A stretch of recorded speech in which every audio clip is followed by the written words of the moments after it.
தை திருநாளான பொங்கல் திருநாள் ஏன் கொண்டாடுறாங்க, எதுக்கு கொண்டாடுறாங்க, எப்போலேருந்து கொண்டாடுறாங்கிறது யாருக்காவது தெரியுமா? அந்த காலகட்டங்களில் விவசாயம் தான் மக்களுக்கு முக்கிய தொழிலாக இருந்துச்சு. ஆடி மாதங்களில் பயிரிட்டு அது தை மாதங்களில் தான் அறுவடை செய்வாங்க. அந்த அறுவடை செய்த அந்த டயத்தில் அவங்களுக்கு கிடைக்கிற காசு வச்சு அவங்களுக்கு முக்கிய தேவையான கல்யாணம், வீட்டில் உள்ள விசேஷங்கள்லாம் அதனால தான் தை பிறந்தால் வழி பிறக்கும் அப்படிங்கிற ஒரு பழமொழியே உண்டு. அதனால தான் ஐம்பூதங்களுக்கு நன்றி சொல்கிற விதமாக ஆகாயத்தை பார்த்து நிலத்து மேலே நெருப்பு உதவியோட நீர் சேர்த்து காற்றை கலந்து அந்த ஐம்பூதங்களுக்கு நன்றி சொல்லும் விதமாக தான் பொங்கல்கள் வைக்கிறாங்க. பொங்கல் திருநாளை குறிப்பிட்டு இத்தனை வருஷத்துக்கு முன்னாடி தான் கொண்டாட ஆரம்பிச்சாங்க. இன்னும் யாராலையும் கண்டுபிடிக்கல.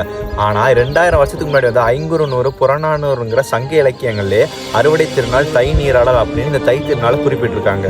அதையும் தாண்டி இது நம்ம ஐம்பூதங்களுக்கு நன்றி செலுத்தும் மாதிரி ஒரு சூரியனுக்கும் இயற்கைக்கும் நம்மளோட விவசாயத்துக்காக நன்றி செலுத்துற விதமாக தான் இந்த தை திருநாள்கள் கொண்டாடப்படுது.